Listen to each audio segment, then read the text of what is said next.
गुरुदेव को प्रणाम। जय श्री श्याम। आज मैं आपको गरुड़ पुराण का 9वां अध्याय सुनाने जा रही हूँ। 8वें अध्याय में मैंने आपको बताया था कि किस प्रकार से गौ दान से, भूमि दान से किस प्रकार पुण्य प्राप्त होता है और मनुष्य वैतरणी नदी या किसी भी लोक में नहीं जाता है। आज मैं आपको बता रही हूँ कि मरणासन व्यक्ति के निमित्त जो भी कृत्य करे जाते हैं, मतलब उसके जो परिवार के जो जन हैं वो उसके लिए क्या कर सकते हैं, उसके बारे में आज का अध्याय है। इसके अंदर भगवान गरुड़ जी भगवान से पूछते हैं कि हे प्रभु, आपने आतुरकालिक दान के संदर्भ में भली भांति कहा, अब जो मरणासन व्यक्ति के लिए जो कुछ करना चाहिए उसके बारे में भी बतलाइए। हे भगवान श्री कृष्ण बोलते हैं, एक ताक्षर्य जिस विधान से मनुष्य मरने पर सद्गति प्राप्त करते हैं, शरीर त्याग करने से उस विधि का मैं बताता हूँ, उसे तुम ध्यान से सुनो। जब प्राणी अपना शरीर छोड़ने लगता है तो उस समय तुलसी के समीप गोबर से एक मंडल की रचना करनी चाहिए। वहाँ उस मंडल के ऊपर तिल बिखेर कर कुशों को बिछाएं। मंडल जो गोबर से बनाए उसके बाद तिल बिछाएं और तिल के ऊपर उसके बाद श्वेत वस्त्र बिछाएं। उसके बाद शालिग्राम को स्थापित कर दें। जहाँ पाप दोष और भय को हरण करने वाले शालग्राम शिला विद्यमान होती है, उसके सन्निधान में मरने से प्राणी की मुक्ति निश्चित है। जहाँ जगत के ताप का हरण करने वाली तुलसी वृक्ष की छाया है, वहाँ मरने से सदैव मुक्ति ही होती है, जो मुक्ति दानादि कर्मों से भी दुर्लभ है। जिसके घर में तुलसी वृक्ष के लिए स्थान बना हुआ है, वह घर तीर्थ स्वरूप ही है। वहाँ यम के दूत प्रवेश नहीं करते। तुलसी की मंजिल से युक्त होकर जो प्राणी अपने प्राणों का परित्याग करता है, वह सैकड़ों पापों से युक्त हो तो भी यमराज उसे नहीं देखते। तुलसी के दल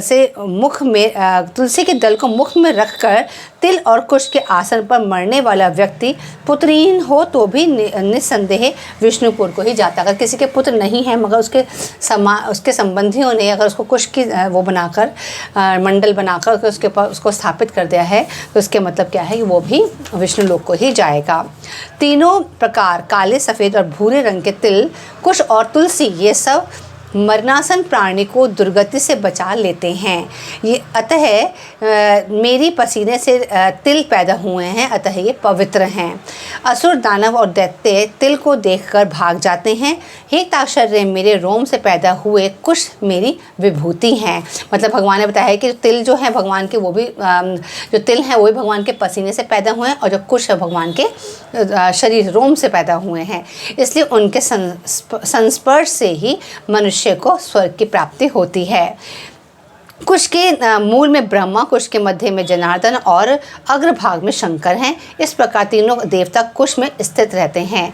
इसलिए कुश, अग्नि, मंत्र, तुलसी, ब्राह्मण और गौ ये बार बार उपयोग किए जाने पर भी निर्माल्य नहीं होते हैं, मतलब इनका महत्व बना रहता है। पिंडदान में उपयोग किए गए कुश, प्रेत के निमित्त भोजन करने वाले ब्राह्मण, प्रेत के निमित्त मैंने आपको पहले बताया था कि जब किसी भी मनुष्य को मोक्ष नहीं मिला है तब तक वो प्रेत ही कहलाता है। नीच के मुख से उच्चरित मंत्र, नीच संबंधी गौ और तुलसी तथा चिता की आग अपवित्र होती है। इसके अंदर ये बताया गया कि अगर अपवित्र मतलब मनुष्य, जो मरण वाला मनुष्य है, उस मृत व्यक्ति के ऊपर अगर आप ये सबको समर्पित कर देते हैं तो वो सब चीज़ें अपवित्र बन जाती हैं। गोबर से लिपी हुई और कुश बिछाकर संस्कार की हुई पृथ्वी पर मरणासन व्यक्ति को स्थापित करना चाहिए। अंतरिक्ष का परिहार करना चाहिए, मतलब अंतरिक्ष का परिहार मतलब ऊंचे स्थान का परिहार करना चाहिए। ऊंचे स्थान पर मृत व्यक्ति को नहीं लिटाना चाहिए, व्यक्ति को हमेशा ज़मीन पर ही लिटाना चाहिए। चौकी आदि पर भी उसको नहीं लिटाना चाहिए। ब्रह्मा, विष्णु, रुद्र तथा अन्य सभी देवता और अग्नि ये सभी मंडल पर विराजमान रहते हैं। जो आपने मंडल बनाया उस पर आप मानिए कि ये सभी देवता विराजमान हैं।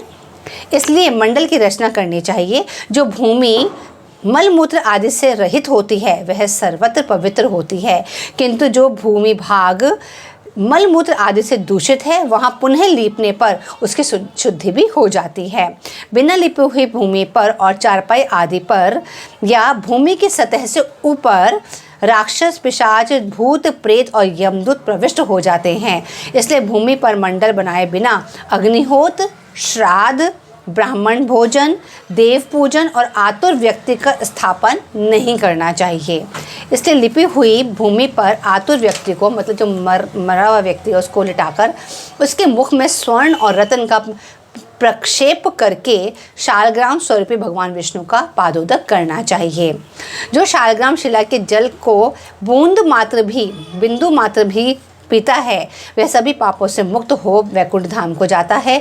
इसलिए आतुर व्यक्ति को महापातक को नष्ट करने के लिए गंगा जल को उसे देना चाहिए। गंगा जल का पानी सभी तीर्थों में किए जाने वाले स्नान आदि से पुष्प रूपी फल को प्रदान करता है। अग्नि के संबंध में जैसे रुई की राशि नष्ट हो जाती है, अग्नि जैसे ही लगती है तो रुई एकदम झुलस के खत्म हो जाती है, उसी प्रकार गंगा जल से पातक भस्मसात हो जाता है। वही तुलसी जो है अगर मृत व्यक्ति को दे दी जाती है, उनको मुंह में डाल दी जाती है, तो वो जो है उसके पापों को नष्ट कर देती है। जो सूर्य की किरणों से संतप्त गंगा के जल का पान करता है वह सभी योनियों में छूटकर हरि के धाम को प्राप्त होता है। अन्य नदियों के स्नान करने पर पवित्र नहीं होते, किंतु गंगा जी तो दर्शन, स्पर्श, पान और गंगा इस नाम का कीर्तन करने से भी सैकड़ों हजारों पुण्य रहित पुरुषों को भी पवित्र कर देते हैं। मतलब जो पुण्य रहित पुरुष हैं, जो पाप में हमेशा अपना जीवन बिताने वाले पुरुष हैं, अगर वो भी गंगा को स्पर्श कर लेंगे, देख भी लेंगे या थोड़ा पी भी लेंगे, तो वो भी पवित्र हो जाते हैं। इससे संसार से पार लगा देने वाले गंगा जल को अवश्य ही पीना चाहिए। जो व्यक्ति प्राणों के कष्टगत होने पर गंगा गंगा ऐसा कहता है वह विष्णु लोक को प्राप्त होता है और पुनः भूमि पर जन्म नहीं लेता है। प्राणों से निकलने के समय जो पुरुष श्रद्धा युक्त होकर मन से गंगा का चिंतन करता है वह भी परम गति को ही प्राप्त होता है। अतः गंगा का ध्यान, गंगा को नमन, गंगा का स्मरण करना चाहिए और गंगा जल का पान भी करना चाहिए। इसके बाद मोक्ष प्रदान करने वाली श्रीमद् भागवत की कथा जितना भी संभव हो श्रवण करनी चाहिए। जो व्यक्ति अंत समय में श्रीमद् भागवत के एक श्लोक, आधे श्लोक अथवा एक पद का भी पाठ कर लेता है वह ब्रह्म लोक को प्राप्त होकर पुनः संसार में कभी नहीं आता। ब्राह्मण, क्षत्रिय और वैश्य को मरण काल में वेद और उपनिषदों का पाठ तथा शिव और विष्णु की स्तुति से मुक्ति प्राप्त होती है। प्राण त्याग के समय मनुष्य को अनशन व्रत करना चाहिए और यदि वह विरक्त द्विजात्मा हो तो उसे आतुर संन्यास लेना चाहिए। मतलब उसको अपने सभी मोह माया, पुत्र पत्नी, सबसे अपने धन धान्य से अपने को अलग कर लेना चाहिए, संन्यास ले लेना चाहिए। प्राणों के कंठ में आने पर, जब प्राण निकलने वाले और कंठ में आ जाएं तो प्राणी मैंने संन्यास ले लिया ऐसा कहता है, वह मरने पर विष्णु लोक को प्राप्त होता है, पुनः पृथ्वी पर उसका जन्म नहीं होता। इस प्रकार हे खग, जिस धार्मिक पुरुष के आतुर कालिक पूर्वोक्त कार्य संपादित किए जाते हैं, जो मरने वाला व्यक्ति है, जो मर चुका व्यक्ति है, उसके लिए अगर ये सब कुछ कार्य करे जाते हैं तो उसके प्राण ऊपर के छिद्र से सुखपूर्वक निकल जाते हैं। मुख, दो नेत्र, दोनों नासिका रंध्र तथा दोनों कान, ये 7 ऊपर के द्वार, मतलब ऊपर के छिद्र हैं। इनमें से किसी के द्वार से भी पुण्यात्मा का प्राण निकलते हैं और योगियों के प्राण तालु रंध्र से निकलते हैं। अपान से मिले हुए प्राण जब पृथक होते हैं तब प्राण वायु सूक्ष्म होकर शरीर से मिलता है। और ये जो अपान वायु, जो हमारे वायु शरीर के अंदर जो वायु है जिसकी वजह से हमारा जीवन है, वो जब प्राण अलग हो जाते हैं, पृथक हो जाते हैं, तो वो जब क्या है, तब प्राण वायु सूक्ष्म रूप लेकर निकल जाता है। प्राण वायु रूपी ईश्वर से निकल जाने पर काल से आहत शरीर निराधार वृक्ष की भांति गिर पड़ता है। जब प्राण निकल कर शरीर गिर जाता है, प्राण से मुक्त होने के बाद शरीर तुरंत, और जब प्राण निकल जाते हैं जो सूक्ष्म शरीर जो है तुरंत चेष्टा शून्य, घृणित, दुर्गंध युक्त, अप्रश्य और सभी के लिए निंदित हो जाता है। मतलब वो शरीर जो है वो सबके लिए निंदित हो गया और वो जो सूक्ष्म शरीर है वो बाहर निकल गया। इस शरीर की कीड़ा, विष्ठा और भस्म रूप ये 3 अवस्थाएं होती हैं। जो मृत शरीर है उसकी अवस्था बता रहे हैं। इनमें कीड़े पड़ते हैं और वह विष्ठा के समान दुर्गंध युक्त हो जाता है अथवा अनंत चिता में भस्म हो जाता है। इसलिए क्षण मात्र में नष्ट होने वाले इस देह के लिए मनुष्य के द्वारा गर्व क्यों किया जाए। पंचभूतों से निर्मित इस शरीर का पृथ्वी तत्व पृथ्वी में लीन हो जाता है। सबके बॉडी के अंदर 5 तत्व विद्यमान है, तो 5 तत्व जो है पृथ्वी, जल, अग्नि, वायु, आकाश, वो सब अपनी अपनी जगह पर ही लीन हो जाते हैं। जैसे पृथ्वी जो तत्व है वो पृथ्वी में लीन हो जाता है, जल तत्व जल में लीन हो जाता है, तेजस्व तत्व तेज में और वायु तत्व वायु में लीन हो जाता है और आकाश तत्व आकाश में लीन हो जाता है। सभी प्राणियों के देह में स्थित रहने वाला सर्वव्यापी शिव स्वरूप नित्य मुक्ति और जगत साक्षी आत्मा अजर अमर है। मगर इन सबसे आत्मा जो है अजर अमर है, वो उसको कुछ भी नहीं होता।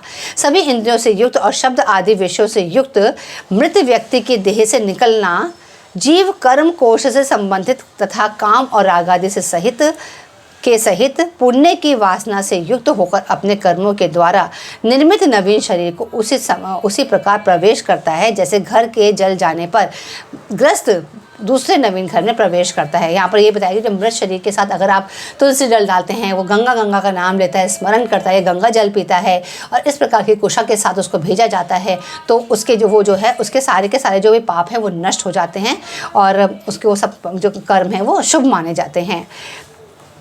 तब किंकणी जाल की मालाओं से युक्त विमान लेकर सुंदर चामरों से सुशोभित देवदूत आते हैं।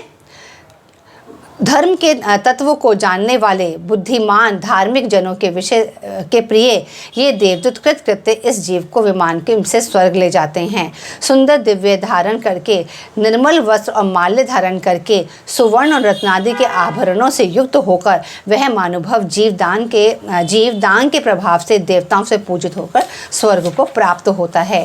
तो इस प्रकार यहाँ पर आज मैंने आपको 9वां अध्याय सुनाया है और हम लोग इस बात को मैं एक चीज़ में ऐड करना चाहती हूँ अपनी तरफ से कि जब भी हमारे परिवारों के अंदर हमने देखा है कि जब भी किसी की मृत्यु होती है तो सबसे बड़ा जो हम सनातन धर्म के साथ कन्फ्यूजन है ये होता है कि उनको ये भी नहीं पता होता है कि मृत व्यक्ति का जो सिर है वो किस दिशा में, पैर किस दिशा में रखने हैं। मरण व्यक्ति को जब घर से बाहर निकालता तो पैर बाहर होने चाहिए, सिर बाहर होना चाहिए, या मरण व्यक्ति के सामने दिया भी जलता है या नहीं जलता, या उसको खाट पर लेटाना है या ज़मीन पर लेटाना है।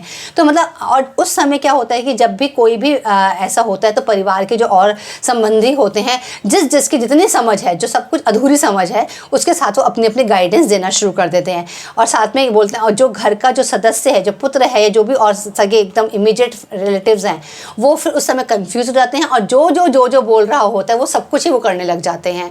तो इसलिए गरुड़ पुराण को मैंने पढ़ने का जो निश्चय करा था वो इसलिए ही करा था कि वास्तव में हमारे धर्म के अंदर इन सब बातों के लिए क्या कहा गया है वो हमारे लिए जानना बहुत ज़रूरी है। तो और साथ में एक बात और कि जब भी कुछ ऐसा होता है तो लोग ज़्यादातर, ये बहुत कॉमन सी स्टेटमेंट है, आप लोगों ने भी सुनी होगी, जब लोग बोलते हैं कि हमारे में तो ऐसा होता है। ये बहुत कॉमन है कि लोग बोलते हैं हमारे में तो ऐसा होता है या हम इन बातों को नहीं मानते। तो ये दो सेंटेंस जो हैं ये हमेशा हर्ट करते हैं, क्योंकि उस समय हम कभी ये जान नहीं पाते कि वो जो आत्मा है जो 10 दिन तक अभी यहाँ रहने वाली है, 11वें 12वें दिन वो पुष्ट होकर जाएगी। इवन ब्राह्मण भी इस दिनों के अंदर भोजन नहीं करते हैं, जब तक 13वीं नहीं होती ब्राह्मण भी भोजन नहीं करता, और उस घर के अंदर और जो रिश्तेदार हैं वो भी भोजन नहीं करते, क्योंकि वो भोजन भी अपवित्र बन जाता है। तो ये सारी चीज़ों का हम कभी भी ध्यान नहीं रखते हैं। हमारे ग्रंथों के हिसाब से जो आत्मा है वो 13वें दिन ही उसको मोक्ष मिलता है, वो अपने रास्ते पर जाती है। उससे पहले जब हम कोई भी कर्म करते हैं, कोई भी रिचुअल करते हैं, या अब तो आजकल बहुत फैशनेबल हो गया है कि लोग तीसरे या चौथे दिन ही सब कुछ कर लेते हैं और उसके अंदर भोजन भी करवा देते हैं अपने सारे रिलेटिव्स को, मगर जो कि बहुत ही गलत है, क्योंकि उन दिनों 10 दिन तक उस घर में, 12 दिन तक उस घर में भोजन नहीं करना चाहिए। तो ये सारी बातें हमने इन अध्यायों को समझ कर जाना है और उम्मीद करती हूँ कि आज का भी अध्याय आपको अच्छा लगा होगा। कल मैं आपसे 10वें अध्याय के साथ वापस मिलती हूँ, तब तक के लिए हरि ओम तत्सत।